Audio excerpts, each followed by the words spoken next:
They laughed, and I forced a smile, but inside, something twisted. "We're not leaving you a thing," my mom said, like it was a verdict. I nodded, fork in hand, pretending it didn't sting. Around us, the room buzzed with birthday chatter, until my little cousin shouted, "Grandma's on TV." I froze. The screen flashed a name, Evelyn Carter, tech millionaire. My heart raced. That was me. I'm Evelyn. 22 when this story begins, fresh out of college with a computer science degree and zero idea what to do with it. I still remember my first day at Corebite Solutions, the air thick with burnt coffee, the faint hum of fluorescent lights, and the despair etched into every face like a permanent tattoo. But I needed a paycheck. My parents had made it clear, the free ride was over. "You're the new recruit," said my manager, Greg, a man in his 40s with permanent coffee stains on his shirt and crumbs on his keyboard. Bug fixes. Code reviews. Repeat. That was my life for 3 years, tiny apartment, instant noodles for dinner, student loans slowly shrinking while my parents called every Sunday to remind me I was falling behind, socially, romantically, professionally. "Your sister Clara is thriving," my mom would say. Clara, 2 years older, always had the perfect life, marketing job, attentive fiancé, engagement ring in the works. Meanwhile, I was untangling other people's messy code, questioning if I'd ever want to live this way forever. Then came a call that changed everything. Liam, a college friend and genius coder, was on the line. "Evelyn, remember our smart home project in Professor Chen's class?" His voice was alive with excitement. "I've built it. The real thing. But I need a partner. Someone I trust, someone brilliant. Are you in?" I hesitated. My cubicle smelled of stale coffee and despair, fluorescent lights flickering overhead. $15,000, that was all I had saved. Plus my tiny 401k.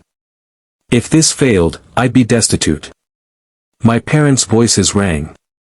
In my head, businesses fail, Evelyn. Most of them.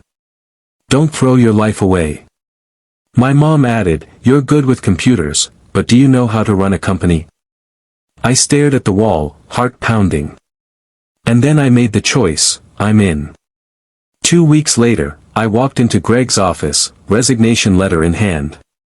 Liam and I rented a shabby office above a pizza shop, bought used computers, and officially founded Carter and Blake Security Systems.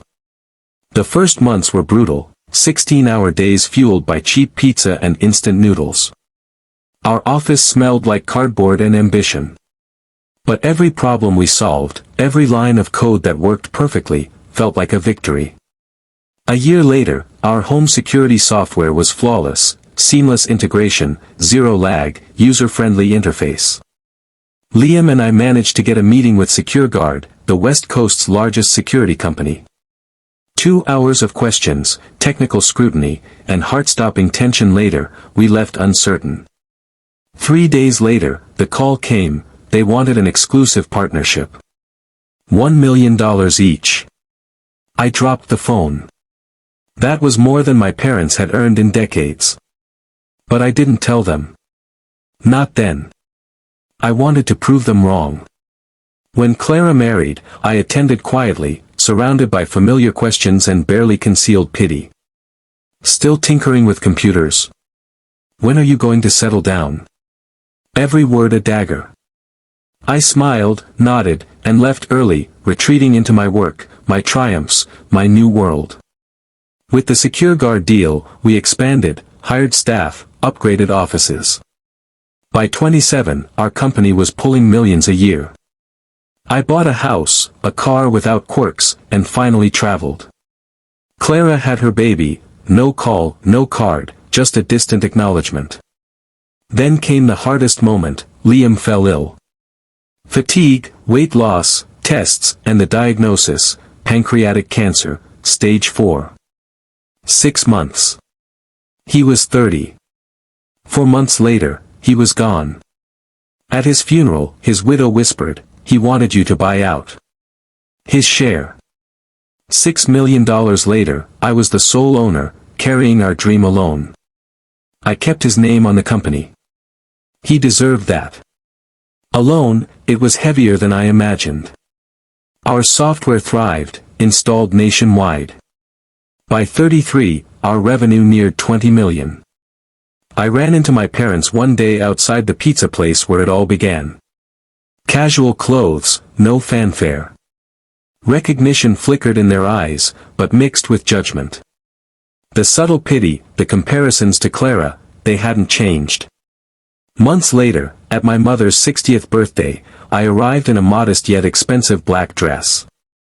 Relatives swarmed with concerned eyes, assuming struggle. I handed her an envelope, a fully paid Hawaii trip for her and my dad. She tossed it in the trash without opening it. The cruelty in their assumptions cut deeper than any words. Then came the announcement, the house would go to Clara. No mention of me, of my accomplishments, of the life I'd built through blood, sweat, and grief. I smiled, watched the disbelief and indignation play out in their faces, and realized, I no longer needed validation from them.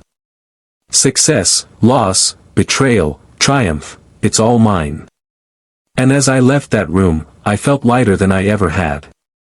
The world doesn't owe you acknowledgement. Sometimes, you have to give yourself the credit, claim your victory, and walk away with your head high.